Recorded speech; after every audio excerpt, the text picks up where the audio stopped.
Hello, my name is the Gaming Critic.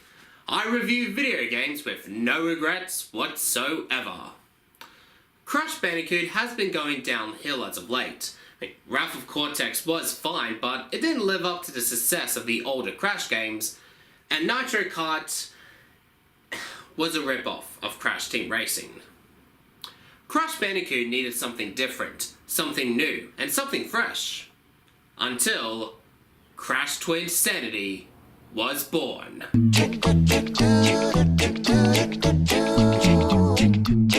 They may be working together, but they don't have to like it. But look, in all seriousness, Crash Twinsanity really needed a new approach. When I think of Crash Bandicoot games, I immediately look back on the Crash games developed by Naughty Dog. I don't really think about Wrath of Cortex, Nitro Kart, or Crash Tag Team Racing because they weren't that memorable or fun to play. But the one game I do remember playing that was fun is Crash Twinsanity. So, join me in reviewing a game that's arguably the best Crash Bandicoot game on the PlayStation 2 console. This is Crash Twinsanity. Published by Vivendi Universal Games and developed by Traveler's Tales, the same company that developed Wrath of Cortex might I add, Crash Twinsanity was released in 2004 and was released on PlayStation 2 and Xbox. The story starts with Cortex shooting Coco. He disguises himself as Coco and tricks Crash into following him. We then get to move Crash around. Instead of having a warp room, Crash Twinsanity gets the open world type. We get to explore around the island and getting used to the controls. It is I, Aku Aku. My duty is to protect you. You may summon me by breaking open these crates. Call me thrice, and I shall grant you special powers.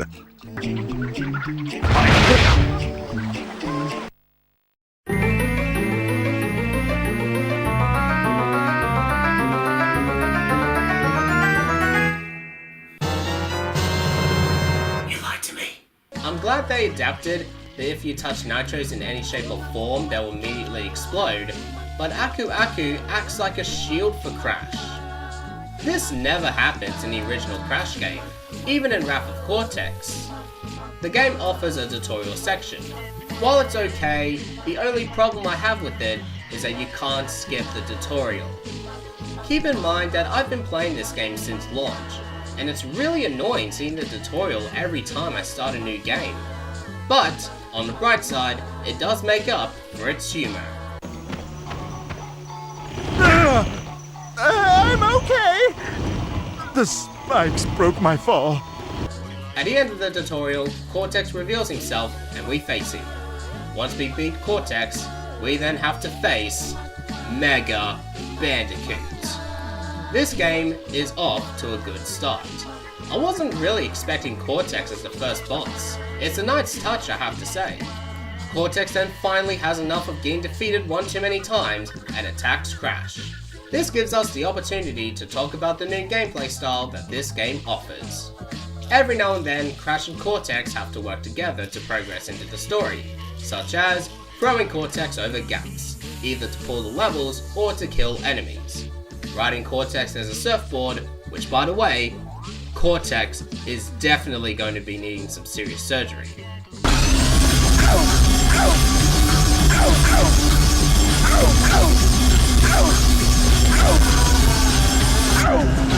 Helping Cortex to not fall to his death, and more. Each level is different, and really fun to play. Later on, we meet the Evil Twins. They want to destroy the world, and it's up to Crash and Cortex to put aside their difference and work together. The soundtrack is an interesting topic to talk about when it comes to Crash Twinsanity. The soundtrack is composed by Spiral Mouth, an a cappella group. For those who don't know what a cappella means, is they only use their voices as instruments. People say they love it because it's different and catchy, others would disagree, as they think it's annoying and far too repetitive. In my opinion, I love the soundtrack in this game, but I can also understand why people don't like it. The boss fights in this game are okay, but nothing too special. Most of the boss fights are the same. Do the same method 3 times in a row and you win. My favourite boss fight in this game would have to be Dingo Dog. Just because with every hit, he becomes more difficult. Twinsanity also allows you to play 2 additional characters. One of them is Nina Cortex. I don't have anything to complain about her, so I'll just say it's fine and we'll move on. And the other one is Cortex himself. Now, a lot of people have been waiting for this for a long time. Being able to play as one of Crash's arch nemesis as platforming sounds awesome. But, now I'm thinking, I wished I never played as Cortex.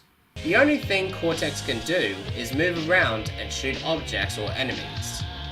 Cortex is very underwhelming to play as, and he could have been utilized a lot better.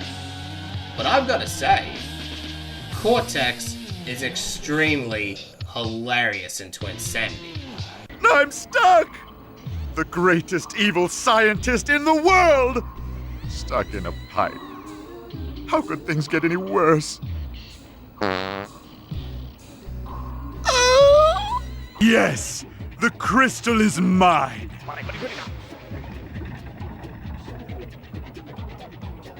Ah! Keep back, you weak-minded fool! Avert your gaze or you'll go crystal crazy!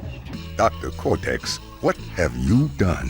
Who are these evil upstarts? I've ruined the lives of so many, I can't be expected to remember them all. He even goes on to mention the wrath of Cortex. The check bounced. Are you sure? Well, the past few years have kind of been slow. Wrath of Cortex didn't do as well as we'd hoped, and... Fish? This is probably the best Cortex I've seen. I don't mind the story that this game offers, but this game is short. Like your penis?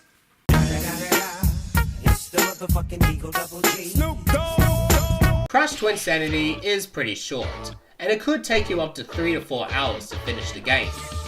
Instead of breaking all the boxes to get a gem, you can find gems all around each section and completing their puzzles.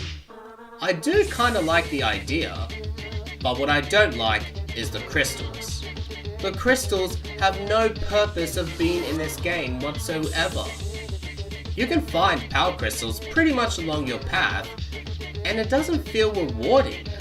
And to top it all off, this game practically has no replay value. The only replay value you can get from it after you beat the game is to collect all the gems, which you unlock for extra items and artwork. This is only for the true diehard Crash fans. One more thing to talk about before we get to the verdict. This game is full of glitches. The glitches in Twinsanity is basically its own YouTube category. You have PewDiePie, dank memes, YouTube poop, and now Crash Twinsanity glitches. I've only experienced a few glitches and bugs throughout my playthrough, but you can check the rest of them on YouTube. And some of the glitches makes this game more fun. You can do a lot of crazy things in Twinsanity. Crash Twinsanity tried a different approach to the series and it worked. The gameplay, the soundtrack, and Cortex just being hilarious.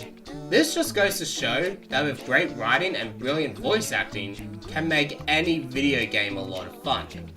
But the problems I have with Twinsanity is the story being too short and a bad execution of playing as Cortex. But don't get me wrong, this is a good Crash Bandicoot game. It's not the best Crash Bandicoot game, but good nonetheless. Crash Twinsanity gets 7 out of 10.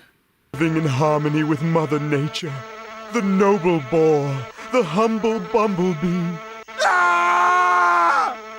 Continuing on with the Crash Bandicoot series, the next game I'm going to review is a platform/racing game. Is it any good? Well, join me next time as we take a look at Crash Tag Team Racing. Thank you for watching this review, and if you enjoyed it, Make sure to leave a like, share the video, and subscribe today. My name's the Gaming Critic, telling you to keep calm and keep playing video games.